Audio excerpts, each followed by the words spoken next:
You better get your life. Get your life. Yes, y'all. Come on now, sign up for ifyoucanmove.com. All right, go in and buy some things from Team LASHAE. Get your workout journey going. Y'all know how y'all do. It's about to be January. Y'all gonna have, wants and resolutions and all of that, and then y'all not gonna stick to them. So once y'all start it off right, okay, get y'all some TLC products to clean out all that food and alcohol that y'all drinking. Get you some NutriBurst to replenish you so you don't be out here getting sick and getting a cold. Okay, keep yourself healthy. Try that sea moss that get that phlegm up out you. Okay, y'all go and check out TLC products because they really will help you stay, on track with your journey and aid you in your process. Sign up for Team LASHAE and sign up for the online gym. Go check out and see what my girl got. Y'all know I'm also an affiliate for her boutique, Pasia and Amari, which has really cute workout clothing and jackets and masks and just all kind of cute stuff. So y'all go and check out that link. Sign up on my Patreon so you can be on my Discord. Y'all support in all of these different ways. Check down below in the description box. Okay, follow me on Instagram and let's get into the video. Hey everybody, what's up? It's your girl Bondy Blue and I am back for Real Housewives of Atlanta, you guys. Okay. Girl, let me act like I remember what happened on Real Housewives of Atlanta last night. Okay, so first of all, we met LaToya. We met LaToya, the new girl.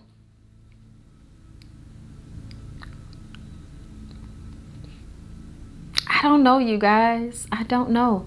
She's Candy's friend, but we didn't see her with Candy, okay? She and Cynthia and Kenya were all together, and Kenya has taken a liking to her, okay?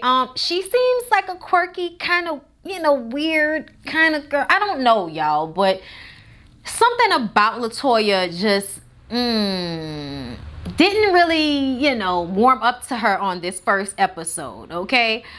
But either way, like, what was really discussed at Kenya's house, besides the fact that LaToya, I guess, is from the Caribbean and has her own language and says words that we don't know, and so it needed subtitles, bitch, I don't know. I wasn't really paying attention at this point. I was doing notes simultaneously for Fix My Life and for Real Housewives of Atlanta at the same damn time. So y'all gonna excuse me if I missed some of the dialogue. But either way, we met LaToya, and I'm just kind of like, okay. So Portia FaceTimes with her mom and sister like right after she got out of jail. Y'all know last week we saw when Portia got arrested in Kentucky, in Louisville, for protesting for Breonna Taylor's, murder that has been just mishandled completely by the district attorney and the governor and everybody else in Louisville. They have definitely mishandled this case. Breonna Taylor deserves justice. And I appreciate Portia for feeling like it was her calling to step in and add her face and add her body and her name to the list of people that are out there fighting for this injustice. So shout out to Portia for that. She says it was an amazing experience for her. You know what I'm saying? Like being there. And then she thought about how Breonna Taylor's mother will never get to hug and kiss her again. Like she will be able to come home and kiss her mom and kiss her daughter.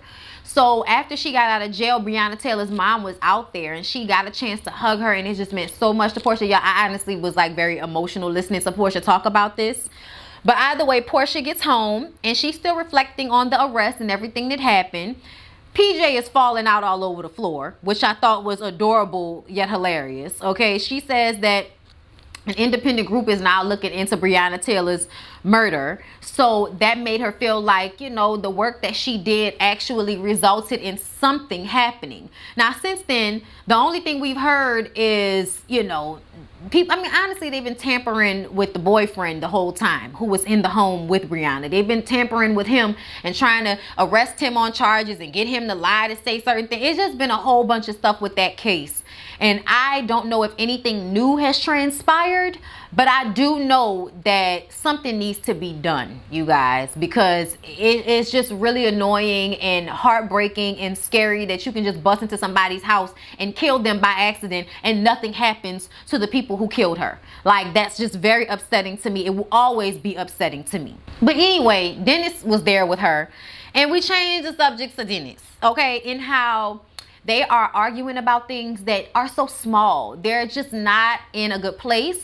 And I think it's because the relationship has run its course. The hot dog king has run his course. He gave you baby PJ. It was cute while it lasted.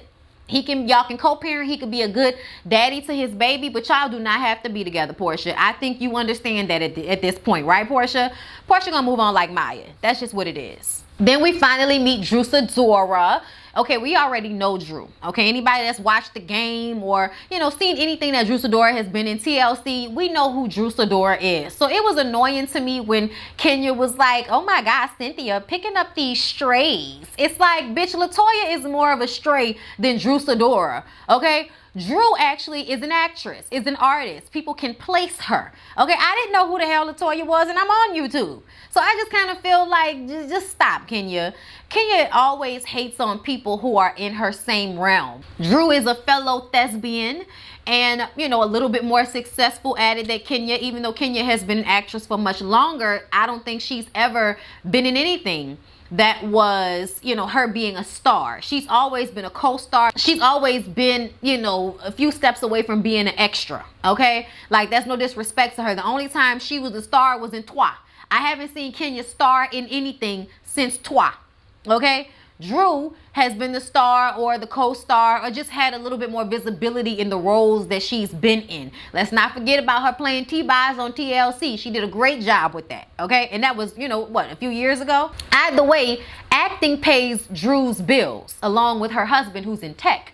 But, you know, her job pays her bills. It was very obvious that acting was no longer paying Kenya Moore's bills, just saying. But Drew and Cynthia have dinner, and she's an actress and a singer. Like I said, she just moved from LA to Atlanta, and Cynthia asked if she's ever met Kenya before, and she says no, you know, and she was like, I just thought y'all would have met on some auditions. And she was like, no, we're in a different age bracket, okay? And that was not shade. That's just the truth of the matter, okay? Drew can still play a 20-something. You can't play no 20, you can play a 20-something mama, a 20-something auntie, but she can't play no 20-something no more. Like, that ship has sailed. Okay, you had all of the 90s, and you know, that was a nice little bit of time, you know, from the early 90s into the late 90s for Kenya to be playing, you know, the young 20-something, almost 30. That's over now, okay? That's over. It's no shade. That's just what it is, okay? Then we get into Drew's marriage to her husband, Ralph, okay? Y'all, he is something else, okay? They have 3 kids together. They've been together for 6.5 years.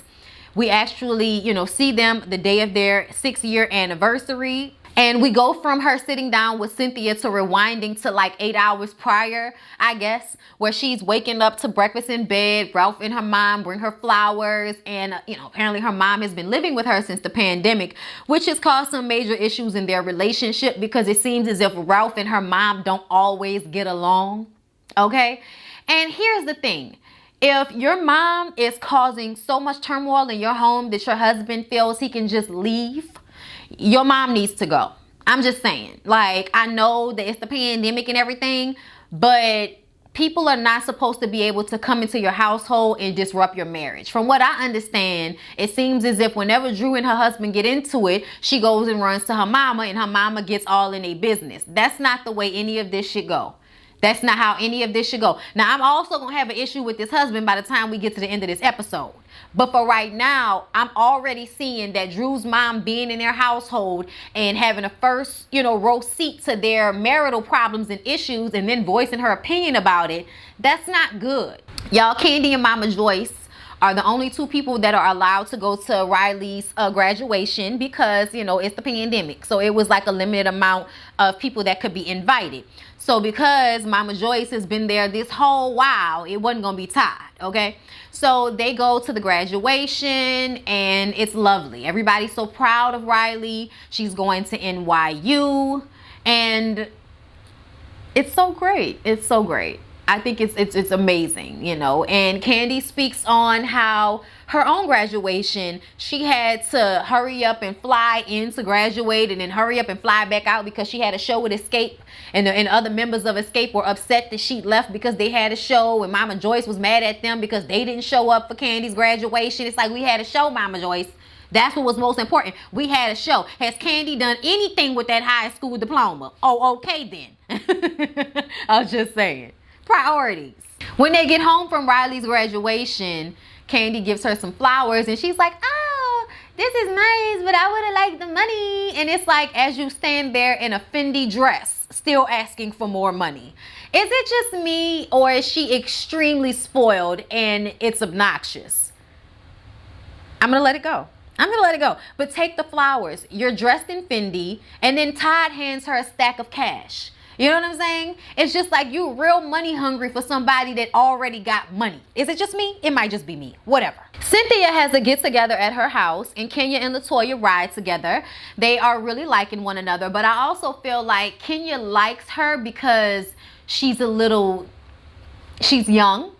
And I think that Kenya does this thing where she likes people who she believes are a little bit beneath her. Not as smart, so she can, you know, make little jokes that'll go over her head. I don't know what it is, but something about it feels as if Kenya likes LaToya because she can stunt her. You know what I mean? Is it just me? They all get to Cynthia's. Marlo gets there, and Kenya is still acting funny with Marlo. But Marlo is not, you know, really allowing for her to be mean. You know, she's hugging on her. I'm gonna sit next to Kenya. Hey, Kenya. You know, it is just like, all right, y'all. And then later on, Marlo is going to tell LaToya to be careful of Kenya and don't tell her all your business, because when Mad Day comes, she'll spray you with your shit. And I'm like, yeah, she will. Yes, she will. That's good advice.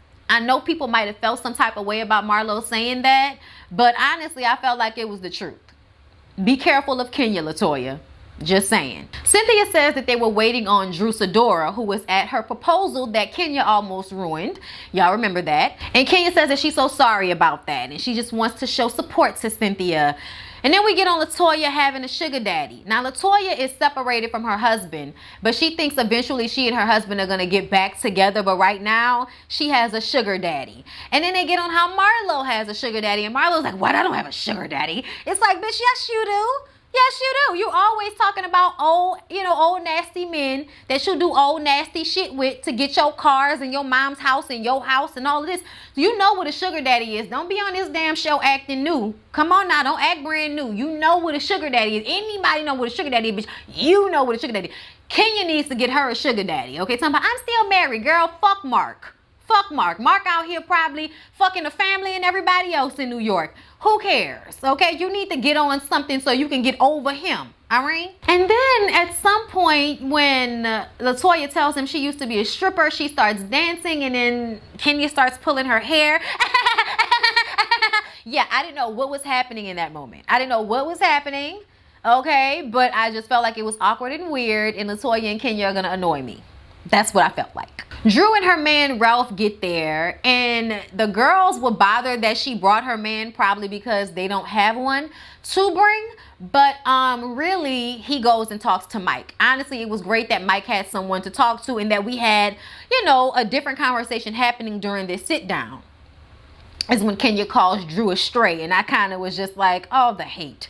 LaToya says that she has a cat on her head. She was talking about Drew's wig. I was like, Drew's wig was not bad. Why are you talking about this lady's wig already? You don't even know her. And then she's like, I don't like you, Drew. And it's all because of the game. She used to watch the game. So she doesn't like Drew Sidora because Drew played herself on the game and got in between Melanie and Derwin. Child, it was a show.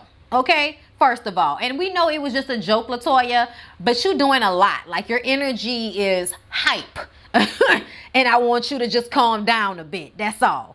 But she was talking like a little shit about Drew, and you don't even know her. Like, I just felt like that was really unnecessary, and it's gonna make me like Drew. Like, it's gonna make me be more on Drew's side, because Drew walks into the room and y'all hating automatically. Ralph and Mike talk about marriage and how his mother-in-law makes him want to leave his house, and he will leave and take a few days off. And right as they're having this conversation, the women are tasting black-owned wines. Aisha Curry's wine. I want to try it. They said it was really good. They start talking about, you know, their issues with their men, or, you know, LaToya and her separation. And Drew and her start going back and forth about how just because you're separated, that doesn't mean that you're supposed to be out here dating other men. Well, that's not how LaToya understands separation. You're separated so you can do what you want. That's how she feels about it. Drew feels like you're separated so you can get yourself together, not so that you can go and find somebody else while you're still married. So they had a little back and forth about that. This is when Drew shares that her husband will just up and leave. You know, he left for 3 days and he wasn't answering any of my phone calls. I didn't know where he was. I would never have shared this information with these women.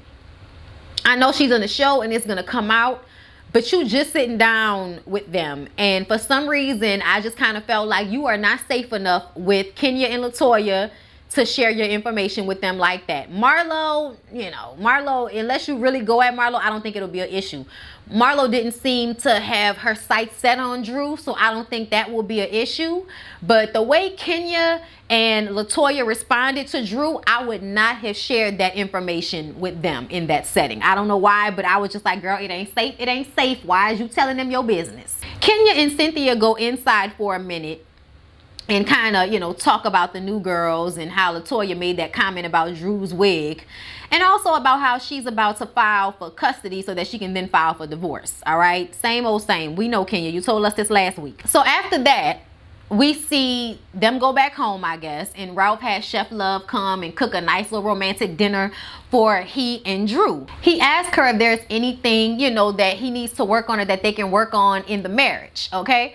And she says that, you know, there's a lack of transparency.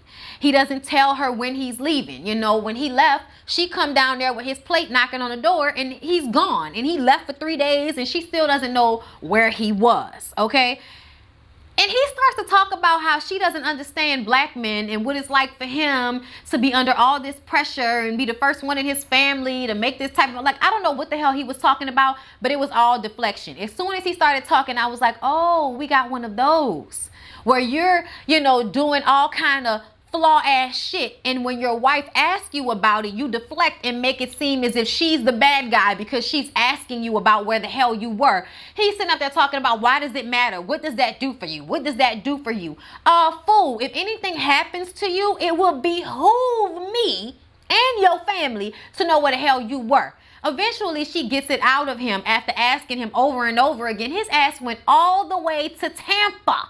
All the way to Florida. What the fuck is in Florida? Why did you leave and go all the way? This nigga went and took a vacation without his wife and is sitting up there acting like it's of no consequence whatsoever. What is wrong with you? If she had did that shit to him, it would have been a problem. It would have been an issue. And I feel like I would have done that. Just because he feels like it's okay for him to do it, I'd have went missing on that ass for a full week. I'd have left my kids with the mama, okay? And I'd have been like, Mom, I'll be back in a week. Don't tell that nigga where I went. I'm out here, okay? I'd have took a full-blown 5-day vacation and wouldn't answer not near text message on phone call. And then when I get back home and you upset, I'll ask you, what does it do for you to know where the hell I was, okay? See, I'm a tit for tat type person. You play, not like that, you know, not too much. But I'm just saying, you play with me hard enough and you're going to get your feelings hurt. I was like, is he serious? And up here talking about what does that do for you? What does that do for you? I was just kind of like, my dude, like, you are wilding right now in this conversation.